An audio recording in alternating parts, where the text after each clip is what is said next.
Warahmatullahi wabarakatuh. Apa kabar Mas Randy? Alhamdulillah. Baik, Imam, sehat Imam. sehat-sehat, alhamdulillah. Alhamdulillah. Saya sudah berapa kali bersama Imam Syamsi Ali dan Masya Allah, mudah-mudahan Allah selalu merahmati Imam Syamsi Ali. Amin. Dan Bapak Ibu semua, saya selalu bersemangat. Karena ada selalu ada yang baru ya. Selalu ada yang baru. Mudah-mudahan Allah memulihkan beliau dan Bapak Ibu semua.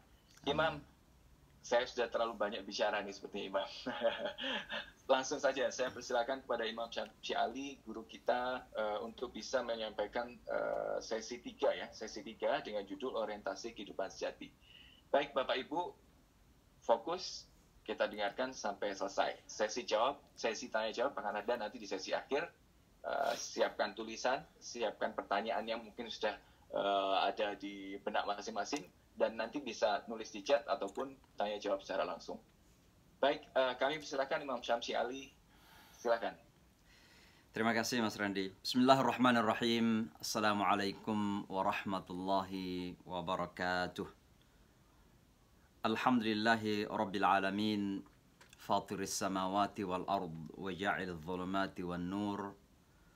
ثم الذين كفروا بربهم يعدلون أشهد أن لا إله إلا الله وحده لا شريك له شهادة الحق شهادة تطهر قلوبنا من الفسق والعصيان وشهادة تنجي قائلها من عذاب أليم وأشهد أن محمدا عبده ورسوله وصفيه من خلقه الذي أرسله رحمة للعالمين ليخرج البشرية جمعاء من ظلمات الكفر والضلال إلى نور الإيمان والهدى اللهم فصل وسلم وبارك على نبينا وحبيبنا وشفيعنا ومولانا محمد وعلى آله وصحبه وكل من تبع هداه واستمسك بسنته إلى يوم الدين ثم أما بعد فقال عز وجل في كتابه الجليل أعوذ بالله من الشيطان الرجيم وَمَا أَرْسَلْنَاكَ إِلَّا رَحْمَةً لِلْعَالَمِينَ. Tentu pertama-tama mari kita semua merendahkan wajah kita, merendahkan hati dan jiwa kita kepada pencipta langit dan bumi, Allah Subhanahu wa Ta'ala, bahwa pada pagi hari ini waktu Indonesia, malam hari waktu Amerika, kita diperkenankan kembali bertemu walaupun dalam keadaan secara virtual. Mudah-mudahan pertemuan kita ini tidak mengurangi keberkahan, tidak mengurangi rahmah, kasih sayang Allah, dan tentunya tidak mengurangi nilai kebaikan yang Allah akan berikan kepada kita semua. Kita menyampaikan puji syukur yang terbesar bahwa kita sekali lagi begitu sangat disayangi oleh Allah Subhanahu wa Ta'ala dan termasuk orang-orang yang mengimani ajaran agama ini. Kita senantiasa mengingatkan diri kita terus-menerus tanpa henti-hentinya untuk selalu menyadari betapa Islam dan iman ini adalah sebuah kenikmatan yang terpenting dalam hidup kita. Dengan Islam dan iman inilah kita merasakan keberkahan hidup. Keberkahan dalam arti az-ziyadatu fil khair. Ada nilai tambah yang terkadang tidak masuk dalam kalkulasi-kalkulasi kemanusiaan kita. Nilai tambah kehidupan kita. Ketika kita mengatakan bahwa dengan iman dan Islam ini hidup kita menjadi berberkah, maka itu berarti bahwa kehidupan kita memiliki nilai tambah yang terkadang beyond our human calculation. Di luar dari kalkulasi-kalkulasi kemanusiaan kita. Artinya bagaimana? Hidup kita ini penuh dengan keterbatasan dan dunia ini sangat terbatas. Dan oleh karenanya tanpa keberkahan, maka tentu kita akan mengalami keterbatasan-keterbatasan di dalam merasakan keindahan hidup itu. Tapi orang yang diberikan keberkahan dalam hidup, maka dia akan merasakan kebaikan yang seolah-olah tiada batas. Kenapa? Karena penglihatan yang dipakai, pendengaran yang dipakai, perasaan yang dipakai, penghakiman, judgment yang dipakai, semua beyond di luar daripada batas-batas material kemanusiaan. Kita memakai iman dan hati kita, jiwa kita, nurani kita di dalam melihat kehidupan ini. Itu adalah pandangan iman.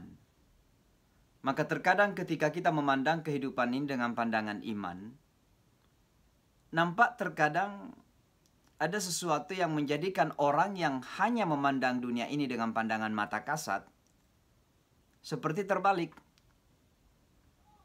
Terkadang justru kita bisa menangkap nilai-nilai kebaikan di balik dari tantangan yang kita hadapi dalam hidup. Kita sakit, memakai pandangan nurani kita. Oh, ternyata ada keberkahan. Karena dengan sakit itulah kita merasakan nikmatnya kesehatan. Dengan sakit itulah kita merasa bahwa kita adalah manusia yang punya keterbatasan, ketidakmampuan. Dengan sakit itulah kita kemudian sadar bahwa Allah yang mengontrol segala dalam kehidupan ini. Kalau seandainya kita yang mengontrol kehidupan ini, tak seorang pun di antara kita yang ingin sakit. Maka terkadang ketika kita memakai penglihatan iman kita itu, nampak seperti orang tidak faham gitu lah. Itulah yang terjadi ketika Ibrahim alaihissalam dilempar masuk ke dalam api yang seharusnya binasa, hangus bersama api, kobaran api tersebut, justru merasakan keindahan. Masa-masa yang terindah dalam hidup Ibrahim ketika berada dalam api yang sangat dahsyat itu. Maka disinilah iman membawa keberkahan dalam artian bahwa membawa kebaikan yang luar biasa dalam kehidupan kita. Dengan iman dan Islam inilah kehidupan kita menjadi lebih indah dan bermakna. Dengan Islam itu segala sesuatu kemudian memiliki makna. Orang mencari rezeki, kita juga mencari rezeki. Tapi antara rezeki orang yang tidak punya iman dan Islam dan rezeki kita yang punya iman itu berbeda. Karena rezeki yang ada di tangan kita mungkin sama-sama 100.000 rupiah. Tapi 100.000 rupiah bagi kita memiliki nilai yang sangat luar biasa bermakna. Karena difahami dengan pemahaman iman dan Islam. Maka ada nilai-nilai yang tidak terbatas di situ. 100 rupiah yang kita miliki, kita belanjakan di jalan Allah dengan niat ibadah. Maka hasil fisikalnya, hasil dunianya sama. Kita makan siang mungkin dengan 100.000 rupiah. Tapi karena nilai iman yang ada pada kita, nilai ibadah yang kita bangun tadi itu memiliki makna yang luar biasa. Sementara orang yang tidak memiliki iman, selesai makan sudah. Itulah kehidupan. Maka Islam dan iman ini membawa keindahan dan nilai dalam kehidupan kita sangat luar biasa. Mari kita senantiasa membangun terus-menerus rasa syukur kita akan iman dan Islam ini. Bapak dan Ibu, teman-teman semua, Islam tidak bisa diragukan lagi adalah sebuah kekuatan daya tarik yang sangat dahsyat. Memiliki atraksi, daya tarik yang sangat dahsyat. Dan amazingly kata orang sini, sangat mengejutkan sekali. Bahwa terkadang Islam itu diekspos sedemikian rupa, ditampilkan sedemikian rupa, bahkan dengan cara-cara negatif sekalipun, pada akhirnya akan terekspos dengan exposure yang sangat-sangat menarik. Dalam berbagai kesempatan saya menyampaikan seringkali contoh-contoh bagaimana para mu'alaf di Amerika Serikat tertarik belajar Islam dan kemudian masuk dalam agama Islam ini. Satu contoh yang pernah saya berikan, seorang wanita muda bernama Susan. Susan ini pernah mengambil S2 di Inggris, di London tepatnya, dalam sebuah bidang studi yang disebut International Security atau keamanan internasional. Salah satu bidang yang harus dipelajari atau salah satu subjek yang harus dipelajari sebagai bagian dari International Security tersebut adalah Al-Quran. Mempelajari Al-Quran dalam tatanan keamanan internasional. Saya masih bertanya-tanya sampai sekarang, kok apa hubungannya antara keamanan internasional dan Al-Quran? Tapi itulah cara orang untuk mengekspos, ya, untuk menampilkan seolah-olah Al-Quran itu adalah sumber ketidakamanan gitu loh. Sebab tidak mungkin orang barat akan melihat Al-Quran sebagai sumber keamanan. Maka pasti tujuannya adalah tujuan yang kurang baik. Ya mungkin kalau lebih kasar lagi, tujuan yang buruk, yang jahat. Untuk menampilkan bahwa ragam ketidakamanan dunia ini bersumber dari Al-Quran.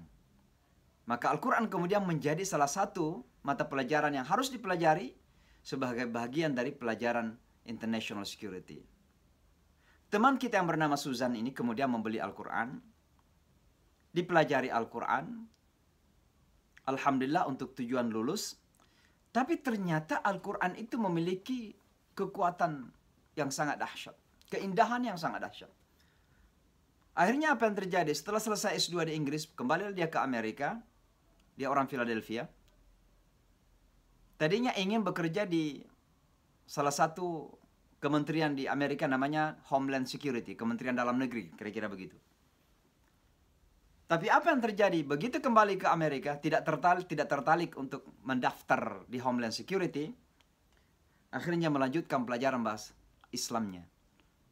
Ingin melanjutkan pelajaran Al-Qurannya. Alhamdulillah datanglah kepada kita dan belajar agama Islam. Dan pada akhirnya setelah beberapa waktu belajar agama, si Susan ini memeluk agama Islam. Dan sekarang Susan tidak bekerja di Homeland Security atau Kementerian Dalam Negeri Amerika, tapi menjadi direktur eksekutif dari salah satu organisasi Islam di kota New York. Ini adalah satu bukti yang nyata bahwa betapa Islam awalnya ingin diekspos, dibuka, ditampilkan dengan penampilan-penampilan yang menyeramkan, tapi dengan izin Allah Subhanahu wa taala Allah membalik. Wa makaru wa makarallah wallahu khairul makirin. Manusia punya rencana, Allah punya rencana, tapi rencana yang terbaik dan pasti akan jaya dan berlaku adalah rencananya Allah Subhanahu wa taala. Nah, kalau kita berbicara tentang atraksi daya tarik Islam ini, tentu ada beberapa hal yang saya ingin sampaikan secara singkat. Yang pertama adalah bahwa Islam itu memiliki konsep yang jelas dan tegas.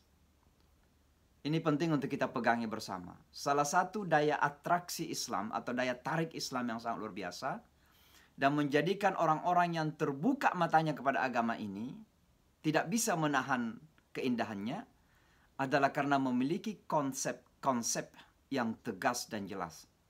Maksudnya apa? Segala sesuatu yang ada dalam ajaran agama kita ini memiliki basis, fondasi yang jelas dan tegas, bukan diada-ada. It is not man-made, bukan buatan manusia, bukan inovasi manusia. Kita berbicara tentang konsep ketuhanan misalnya. Bagaimana jelasnya dalam Al-Quran? Kita ambillah satu ayat atau satu surah. Qul huwallahu ahad, Allahus samad, lam yalid wa lam yulad, wa lam yakul lahu kufuwan ahad. Berbicara tentang keesaan Allah Subhanahu wa taala, kemahatunggalan Allah Subhanahu wa taala. Tapi ajaibnya, hebatnya adalah bahwa Al-Quran mengatakan qul huwallahu ahad, bukan qul huwallahu wahid. Bukan Allah satu dalam arti numerical, nomor. Bukan. Tapi kata ahad itu memiliki makna yang sangat dalam. Artinya apa? Bahwa Allah itu maha tunggal dalam segala, at every sense of the word. Dalam segala makna kata tunggal itu. Tunggal dalam jumlahnya. Memang tidak ada Tuhan yang eksis, yang ada kecuali beliau, kecuali Allah. Tidak ada wujud Tuhan siapapun kecuali Allah Subhanahu wa taala. Kemudian tunggal dalam sifat dan karakteristiknya. Maka kita melihat misalnya ada sifat-sifat Allah yang seolah-olah seperti sifat-sifat manusia. Misalnya Sami'un Basirun, Allah maha mendengar, Allah maha melihat. Manusia kan mendengar dan melihat. Tapi karena Allah adalah maha tunggal, maka penglihatan dan pendengaran Allah Subhanahu wa taala pastinya dan harusnya memang berbeda atau unik dari penglihatan dan pendengaran yang lain. Nah, itu pun bisa kita alami. Bagaimana penglihatan kita dibatasi oleh dinding-dinding di sekitar kita. Sementara penglihatan Allah Subhanahu wa taala tidak terbatasi oleh apapun. Intinya adalah dalam konsep teologis, dalam konsep ketuhanan, Islam itu memiliki konsep yang jelas dan tegas. Jadi bukan sesuatu yang kemudian remang-remang, sesuatu yang kemudian diada-ada, sesuatu yang terkadang ketika sudah terdesak, terpaksa dilakukan penafsiran-penafsiran yang tidak punya ujung.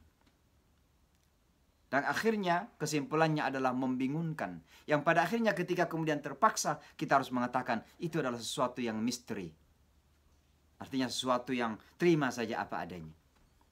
Dalam pandangan Islam konsep-konsep seperti itu kita tidak terima. Itu dalam hal akidah. Dalam hal ibadah misalnya, segala sesuatu punya dasar. Kita tidak melakukan inovasi-inovasi dalam ubudiyah kita. Kita sholat, sallu kama ra'aitumuni usalli. Sholatlah sebagaimana kamu melihat saya sholat. Kita puasa, kita mengikuti kepada Al-Quran dan sunnah-sunnah Rasulullah. Kita berhaji, khudhu anni manasikakum. Ambillah cara hajimu dari aku, kata Rasulullah SAW. Kita tidak mengada-ada, semua ada. Itu dalam hal ibadah. Sampai kepada nilai-nilai moralitas dalam ajaran agama kita memiliki ketegasan dan kejelasan. Ada nilai-nilai moralitas pada orang, itu berubah-ubah dari masa ke masa. Tergantung rasa saja.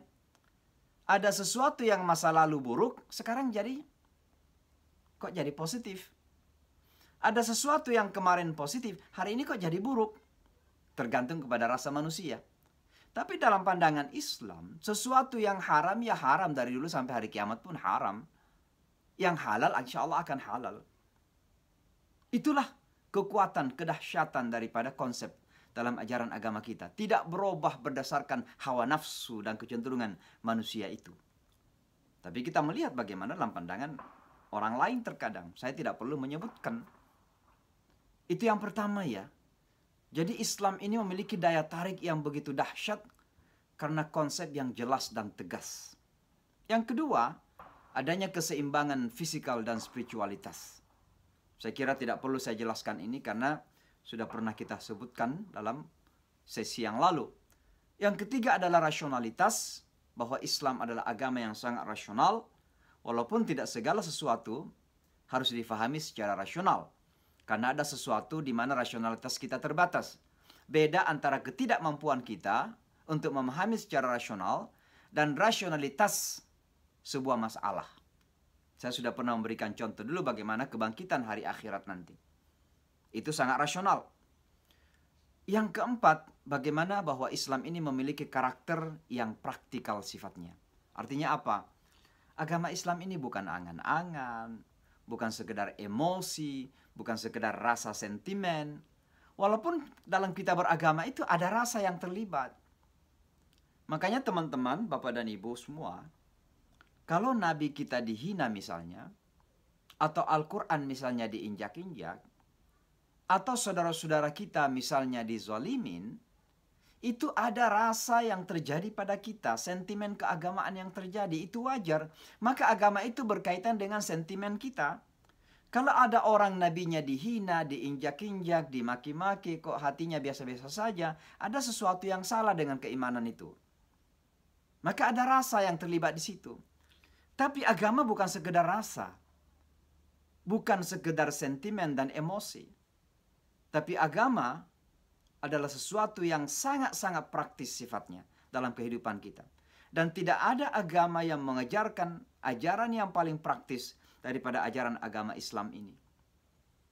Dari kita mencari rezeki sampai kita makan, sampai selesai makan, kita mau tidur, bangun tidur, mau masuk kamar mandi, keluar kamar mandi, semua ada dalam ajaran agama kita ini. Dari mulai lahir sampai kita meninggal dunia, ada tatanan bagaimana kita menjalani kehidupan itu. Kita lahir diazanin, kemudian disunat bagi laki-laki, kemudian bagaimana kita masuk menjadi remaja, menjadi pemuda, kemudian menikah, membangun keluarga, detail begitu hukumnya dalam agama kita bagaimana membangun keluarga itu. Dari calon istri atau suami bagaimana seharusnya, sampai bagaimana menikah secara Islam, sampai kalau ada sesuatu yang terjadi yang tidak bisa kita hindarkan terjadi perceraian, bagaimana cara bercerai, semua ada dalam ajaran agama kita. Sampai kita ke saat meninggal dunia, ada dalam ajaran agama kita. Ini yang menjadikan salah satu penyebab kenapa orang-orang di dunia barat ini begitu jatuh hati kepada agama ini. Karena orang sudah capek sebenarnya. They being tired. Mereka sudah capek dengan agama-agama yang sekedar emosi. Yang sekedar sentimen, seolah-olah berangan-angan.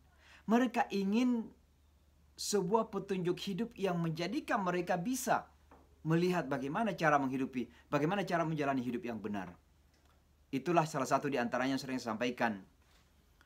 Bagaimana seorang Buddha yang pernah datang dan kemudian ingin belajar agama Islam. Saya tanya, kenapa ingin belajar agama Islam?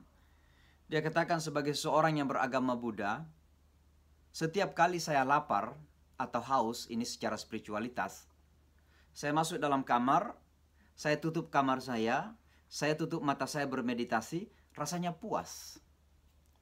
Tapi begitu keluar dari kamar saya hilang lagi. Maka beliau mengatakan, I want a religion, saya ingin sebuah agama yang bisa menuntun saya, dalam bahasa dia ini, in 24 hours 7 days. 24 jam 7 hari. Saya katakan, you got it. Anda sudah menemukan. Itulah agama Islam kita. Bahwa agama Islam menuntun kita secara praktis.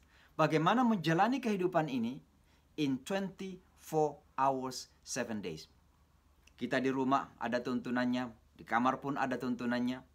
Kita keluar ke jalan ada tuntunan. Bagaimana kalau bertemu dengan orang yang lebih tua dari kita. Bagaimana kalau kita ketemu dengan orang yang memerlukan bantuan. Bahkan bagaimana kalau kita ketemu dengan orang-orang jahil. Wa idza khatabahumul jahiluna qalu salama. Bertemu dengan orang-orang yang jahil, anti-Islam misalnya. Apakah kemudian kita harus selalu siap berkelahi? Kan tidak demikian. Ada semua jalan dalam ajaran agama kita ini. Ini yang menjadikan kemudian banyak orang di dunia barat yang jatuh hati. Bahwa Islam bukan ajaran yang sekedar mengajarkan emosi sesaat atau sentimen semasa. Tapi ada praktik dalam ajaran agama kita ini. Bapak dan Ibu sekalian, tentu yang terpenting dari semua ini adalah bahwa Islamlah yang kemudian memberikan kepada kita orientasi hidup yang jelas. Dengan Islam ini kita memiliki arah hidup yang jelas. Dan tentu kalau kita berbicara tentang arah hidup itu, kita mulai dari sebuah pertanyaan, dari mana, bagaimana, dan kemana. Sebab bagi kita, kehidupan ini adalah sebuah konsep kesatuan. Unifying concept dalam bahasa Inggris. Sebuah konsep yang menyatu, yang tidak terpisah-pisah. Dari sejak pertama Allah menciptakan kita, sampai kita kembali kepada Allah, itu adalah merupakan kehidupan kita yang tidak terpilah-pilah. Dan itu keindahan agama Islam kita. Yang sebenarnya kalau kita kembali kepada konsep tauhid, salah satu makna daripada tauhidullah atau tauhid itu, keesaan, adalah bagaimana kita memahami kehidupan kita dalam konsep keesaan itu. Dalam konsep tunggal, konsep yang satu. Bahwa kehidupan itu adalah satu kesatuan yang tidak terpilah-pilah. Bahkan sebelum lahir kita pun sudah berinteraksi. Ketika Allah Subhanahu wa taala melalui para malaikat bertanya kepada kita, alastu bi rabbikum? Kita semua mengatakan bala syahidna. Bukankah saya Tuhanmu? Kita semua mengatakan, betul ya Allah, Engkau adalah Tuhanku. Dan itulah proses-proses perjalanan yang kita lalui sampai kepada di saat kita menghembuskan nafas terakhir, insya Allah dengan la ilaha illallah, itu adalah bagian dari kehidupan kita yang menyatu, yang tidak terpilah-pilah. Maka Bapak dan Ibu sekalian, memahami konsep orientasi hidup ini menjadi sangat mendasar, karena inilah yang kemudian akan memberikan makna dalam kehidupan kita. Contoh yang saya ulang-ulang dan saya ingin ulangi lagi, bagaimana Mark, teman kita, Mark. Ini orang white American, orang putih, sekitar tahun 2006 atau 2007 kalau tidak salah. Beliau datang ke Islamic Center di kota New York. Dan duduk di kelas kita, tidak mendengarkan, tidak punya perhatian. Tapi di akhir kelas kemudian minta extra time, minta waktu lebih. Duduklah kita berdua. Saya tanya, what I can do for you? Apa yang saya bisa bantu? Dia katakan, I am so angry, katanya. Saya sangat marah, dia bilang. Loh, kenapa saya marah? Kenapa marah? Saya tanya. Dia katakan, saya ini seperti mesin. Pagi hari bangun, malam hari datang kembali ke rumah saya. Di weekend, hari Sabtu, hari Minggu, tempat yang paling ramai di kota New York adalah tempat-tempat minum, tempat-tempat orang berkumpul-kumpul yang seolah-olah itulah dunianya, mencari kesenangan sesaat atau kebahagiaan sesaat. Tapi dia katakan, I don't know untuk apa saya lakukan semua ini. Umurnya baru sekitar 35-40 tahun lah. Masih relatif muda. Saya tanya, kerjaan kamu apa? Dia katakan, saya seorang arsitektur. Di kota New York, salah satu pekerjaan yang bergengsi itu arsitektur. Bayangkan kalau bisa mendesain satu gedung yang tinggi, dapat komisi berapa gitu. Artinya orang yang berhasil. Tapi dia sedang marah pada dirinya sendiri. Dia marah pada kehidupannya. Kenapa? He was being lost. Ketika itu dia sedang tersesat. Dan kata tersesat, fi dhalal, salah satu maknanya adalah dia tersesat karena tidak tahu arah hidupnya mau kemana. Ibaratnya berjalan di tengah padang pasir, menengok kanan kiri semuanya adalah ujung. Tidak tahu arahnya kemana. Maka yang dia lakukan adalah marah pada dirinya sendiri. Alhamdulillah, singkat cerita, kita menyampaikan bagaimana Islam memberikan tuntunan yang jelas tentang tujuan hidup kita. Dari mana kita, kenapa kita di sini, dan akan kemana kita pada akhirnya. Singkat cerita teman kita ini, kemudian mohon maaf harus meninggalkan, dan saya berikanlah Al-Quran terjemahan. 3 hari kemudian, ini hari Senin karena kelas kita hari Sabtu, dia menelpon lagi. Dia katakan, Imam, gimana caranya menjadi seorang Muslim? Singkat cerita teman kita Mark ini masuklah ke dalam agama ini. Alhamdulillah dengan izin Allah Subhanahu Wa Taala. Dan sekarang Mark sudah hidup dengan istrinya, punya 2 anak. Karena ini cerita tahun 2007. Jadi Bapak dan Ibu sekalian, inilah ajaran agama kita. Yang memberikan orientasi hidup yang jelas gitu. Orang yang sedang kebingungan dan civilization, peradaban barat sekarang ini, yang dibangun di atas peradaban material, sedang kebingungan. Maju secara dunia, gedung-gedung pencakar langit. Wall Street, dana yang mengalir dari Wall Street ke seluruh dunia luar biasa. Tidak pernah berkurang. Orang semakin banyak duit yang dikumpulkan. Tapi manusia semakin bingung. Manusia semakin merasa tidak punya apa-apa. Disinilah kemudian Islam hadir untuk menampilkan bahwa tujuan hidup kita ada sesuatu yang perlu kita rebut kembali. Itulah yang disebut dengan orientasi hidup di sini akan kita bicarakan. Maka kalau kita berbicara orientasi hidup, memang manusia terbagi kepada 3 bahagian. Ya. Yang pertama ada manusia yang dalam bahasa Al-Quran disebut sebagai maddiyun. Orang-orang yang konsentrasi hidupnya adalah pada maddah. Apa itu maddah? Material. Ini digambarkan di dalam Al-Quran. A'udzubillahi minasyaitonirrajim. Ya'lamuna zahiran minal hayatid dunya wa hum 'anil akhirati hum ghafilun. Mereka mengetahui segala sesuatu yang bersifat fisikal dari dunia ini. Tahu bagaimana mengumpulkan dunia ini. Tahu bagaimana how to accumulate as much money as possible, sebanyak-banyak duit kalau memungkinkan. Bayangkan Amazon misalnya, salah satu toko online di Amerika ini, di masa pandemi COVID-19 saja ini, mendapatkan keuntungan hampir 100 juta miliar dolar. Kenapa? Karena orang semua belanja pakai online. Ada masa-masa hampir setahun ini, orang takut pergi ke toko, apalagi orang Amerika ketakutan. Takut pergi ke toko. Maka boleh sikat gigi pun online. Odol pun online. Semua online. Dan ketika mereka belanja online, dia dapat komisi yang luar biasa. Maka di saat orang kehilangan pekerjaan, di saat orang jatuh miskin, di saat orang kehilangan sumber penghidupan, ada orang-orang yang kemudian semakin kaya. Itu yang terjadi. Ini orang-orang ya'lamuna zahiran minal hayatid dunya. Mereka tahu bagaimana mengumpulkan dunia ini sebanyak-banyaknya. Atau dalam bahasa yang lain dalam Al-Quran, alladzi jama'a malan wa 'addada yahsabu anna malahu akhlada.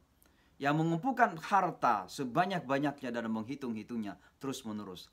Kenapa dikatakan wa'addada?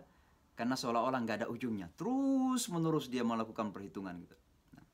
Manusia-manusia seperti ini, fahamnya disebut materialisme. Nah, dalam dunia kita sekarang ini, ya memang sangat disayangkan, bahwa dunia kita sekarang ini sedang dikuasai oleh faham materialisme. Wujudnya kapitalisme. Dulu ada pertarungan antara kapitalisme dan sosialisme misalnya. Maka kapitalisme itu fokus pada kepentingan individu, ya, pribadi-pribadi. Maka ada orang yang semakin kaya sekali, ada orang yang semakin miskin gitu. Nah, itu terjadi. Karakter daripada orang-orang yang maddi ini disebut dengan materialistik. Materialistik itu artinya memang karakternya dunia semua. Pergi tidur dunia, bangun tidur dunia, pagi dunia, malam dunia. Walaupun tidak punya dunia terkadang. Artinya apa? Ada orang tidak punya duit tapi pikirannya duit terus. Nah itu karena sudah menjadi karakternya gitu. Ya. Itu menjadi karakternya. Nah ini manusia seperti ini disebut orang materialis. Ya, orang-orang yang materialis atau dalam bahasa Arabnya tadi maddiyin, ya. Nah, ini yang diancam oleh Al-Qur'an, alhaakumut takatsur hatta zurtumul maqabir. Kamu dijadikan lupa oleh dunia ini sampai kamu berziarah ke kubur, artinya sampai kamu masuk ke dalam kuburan. Dan memang demikian kenyataannya. Dahsyatnya dunia ini. Bayangkan Bapak dan Ibu, orang sudah berumur kira-kira, kalau saya lihat Bill Gates ya, yang baru cerai dengan istrinya baru-baru ini, itu kan umurnya sudah hampir 70 tahun. Atau sudah lebih 70 tahun ya, saya lupa. Nah bayangkan kalau kekayaannya sedemikian itu, dengan umur 70 tahunan, kira-kira berapa yang dia bisa makan dalam sehari semalam? Dia masih makan kambing banyak enggak? Ya kalau orang Saudi mah enggak ada masalah gitu. Sudah tabiatnya begitu, makan kambing terus. Ya. Tapi orang apa dia makan kambing enggak? Makan lobster enggak? Kira-kira berapa gula yang dia bisa rasakan nggak Bill Gates itu? Semakin berujung, tapi dia tidak pernah puas dengan itu. Malah sebenarnya kekhawatiran orang-orang yang kaya ini adalah jangan-jangan ada yang lebih kaya dari dirinya gitu. Nah ini akan terjadi perputaran terus-menerus itu. Maka mereka kurang tidur, khawatir, kurang bisa tenang. Kenapa? Jangan-jangan ada yang lebih kaya lagi esok hari. Yang terjadi. Maka apa yang terjadi? Alhaakumut takatsur hatta zurtumul maqabir. Kamu dijadikan lupa oleh dunia yang banyak itu sampai kamu masuk ke dalam liang kubur. Inilah manusia yang digambarkan oleh Al-Quran dalam surah Al-Baqarah ketika Allah mengatakan, A'udzubillahi minasyaitonirrajim. Faminan nasi man yaqulu rabbana atina fid dunya wa ma lahu fil akhirati min khalaq. Dan di antara manusia itu ada yang mengatakan, ya Allah berikanlah saya dunia ini. Allah tidak memakai kata hasanah di situ. Tidak ada hasananya. Kenapa? Karena orang yang materialis itu dunianya tidak menjadi hasanah, tidak menjadi nilai kebaikan. Kenapa? Halal haram pun nggak peduli. Halal haram nggak peduli. Yang penting dunianya datang. Sehingga dunianya tidak pernah memberikan kebaikan. Semakin banyak terkadang justru semakin bisa membawa keburukan dan bencana kepada dirinya sendiri. Ini adalah gambaran manusia pertama yang digambarkan oleh Al-Quran. Oleh karena itulah maka jangan sampai kita masuk dalam kategori manusia seperti ini yang orientasi hidupnya adalah duniawi sifatnya. Semua material. Ya. Saya tidak mengatakan di sini bahwa kita harus miskin untuk dianggap orang Islam yang baik, harus kemudian tidak memperhatikan dunianya, tidak demikian. Nanti saya akan jelaskan. Ya. Kenapa? Karena orang yang materialis itu bukan berarti dia tidak punya harta. Bukan berarti dia banyak harta. Belum tentu. Sekali lagi seperti yang saya sebutkan tadi, ada orang nggak punya duit, tapi di pikirannya, benaknya, karakternya duit terus. Nah itu yang materialisme. Ciri orang yang kedua adalah lawan daripada orang yang materialis tadi itu. Ada orang yang pura-pura anti dunia. Ada orang yang pura-pura anti dunia. Dan mengatakan dunia ini nggak penting, dunia ini nggak perlu.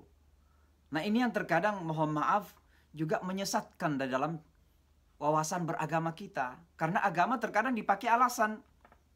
Ya Allah, untuk menjadi seorang muslim yang baik, mari kita tinggal di masjid zikir terus dari pagi. Ini jam-jam kerja kok dia di masjid duduk gitu. Apalagi di masjidnya ada AC-nya, paling enak di masjid tiduran itu. Nah ini terkadang atas nama Islam pula kan. Ini sangat berbahaya. Sehingga ada cerita pada zaman Rasulullah SAW. 3 sahabat datang bertanya kepada istrinya Aisyah radhiyallahu anha. Dia tanya, ya Aisyah, gimana sih kehidupan pribadi Rasulullah SAW?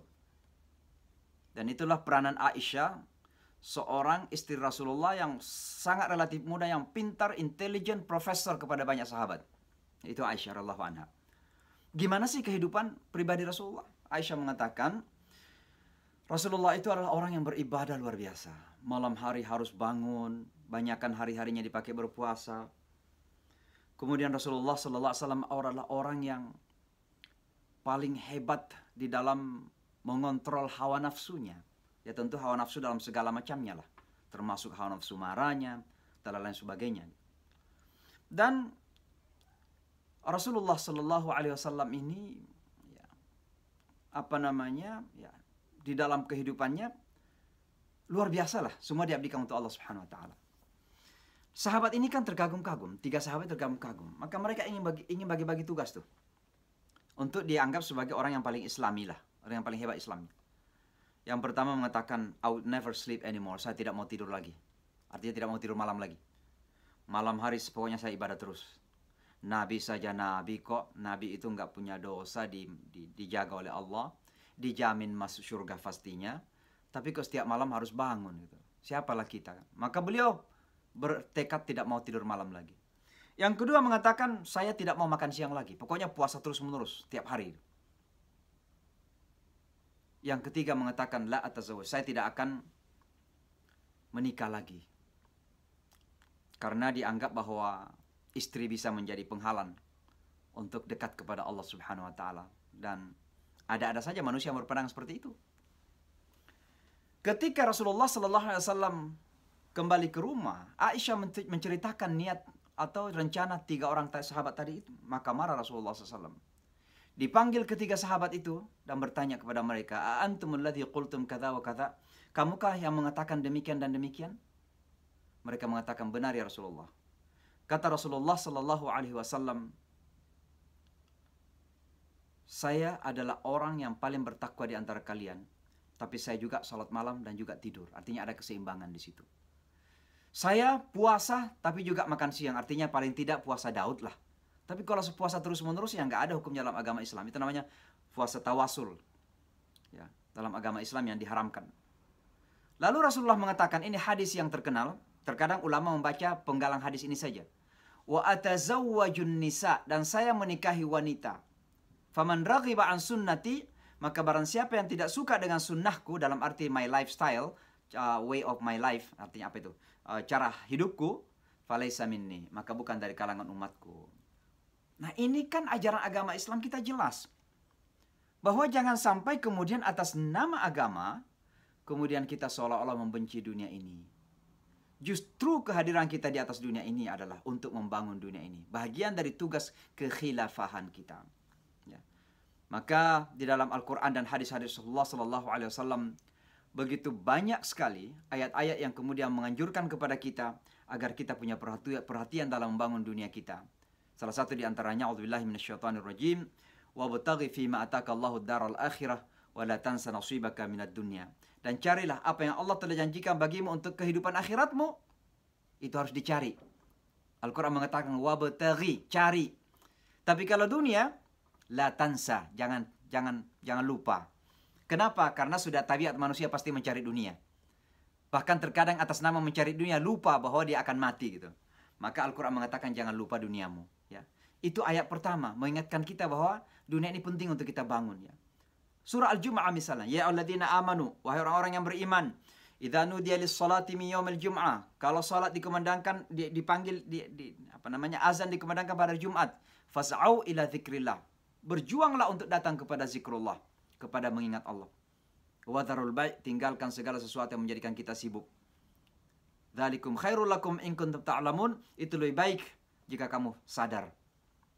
Tapi setelah ayat itu apa? Kata Allah, فَإِذَا قُضِيَتِ الصَّلَاةِ, kalau salat telah ditunaikan, فَانْتَشِرُوا فِي الْأَرْضِ, maka bertebaranlah kamu di atas bumi ini.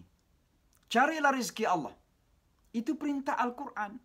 Maka sekali lagi, bagian kedua dari manusia, tipe manusia kedua ini, juga bertentangan dengan ajaran agama kita, walaupun atas nama agama itu sendiri.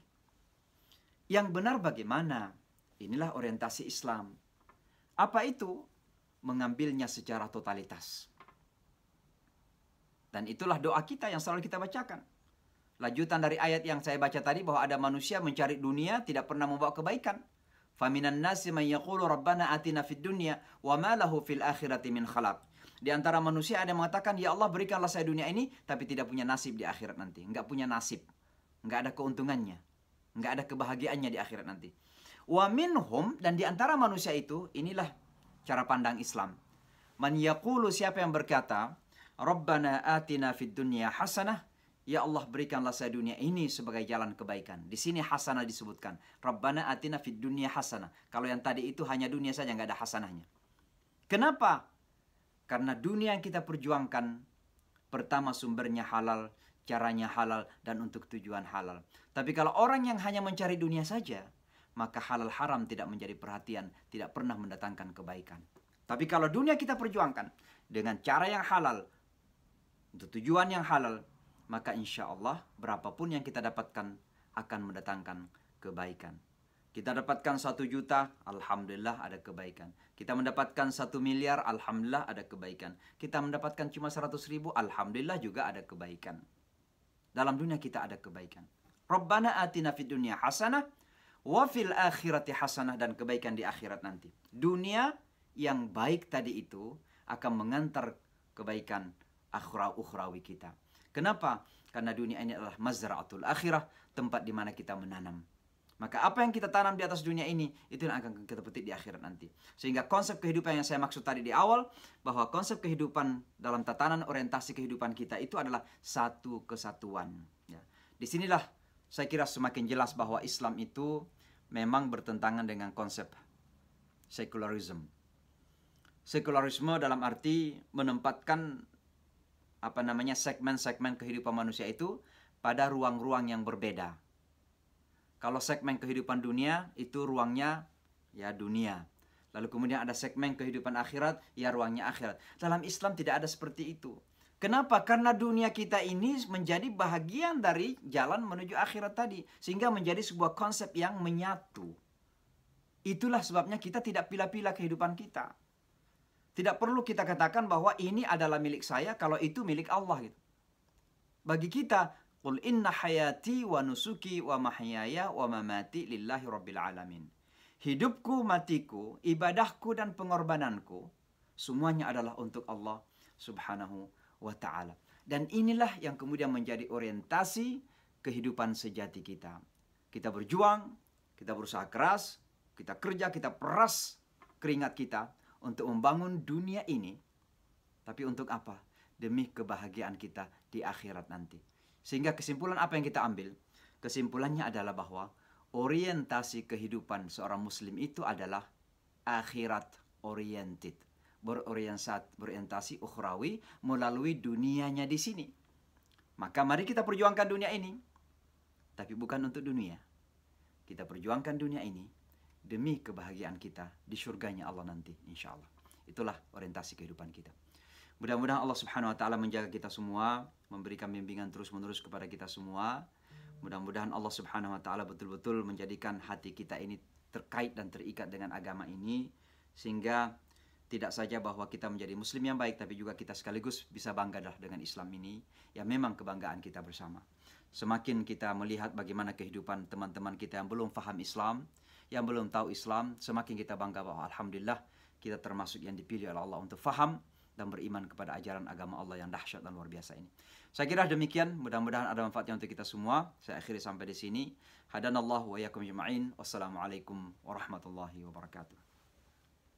Waalaikumsalam warahmatullahi wabarakatuh. Masya Allah, Imam Syamsi Ali. Alhamdulillah, Bapak Ibu semua peserta kajian seri 3 seri terakhir ini, kita sudah mendengarkan paparan dari beliau Imam Syamsi Ali. Tadi ada satu catatan ya yang saya highlight, itu adalah orientasi. Jadi manusia ada beberapa orientasi. Jadi yang ada yang menjadikan dunia sebagai orientasinya, dan ada yang menjadikan akhirat sebagai orientasinya. Kalau menjadikan dunia sebagai orientasinya, maka yang menjadi patokan kebahagiaan dalam dirinya adalah seberapa banyak materi dia miliki, seberapa banyak hartanya, seberapa macam dunia yang dia miliki, sehingga halal haram pun akan ditabrak, gitu ya. Dan sedangkan kalau akhirat, dia akan memanfaatkan dunianya sebaik mungkin supaya mendatangkan ridho Allah, dan itu akan membawanya ke kebaikan di akhirat. Kira-kira demikian. Nah, Bapak Ibu silahkan ya, jika ada pertanyaan, Bapak Ibu bisa bertanya melalui raise hand di sini. Kita akan berikan akses untuk bicara. Sementara itu saya akan bacakan pertanyaan tertulis Imam Syamsi Ali. Siap. Baik, ini ada pertanyaan dari Ibu Astiti ya, Astiti Wahid Sakura. Assalamualaikum Imam Syamsi, izin bertanya.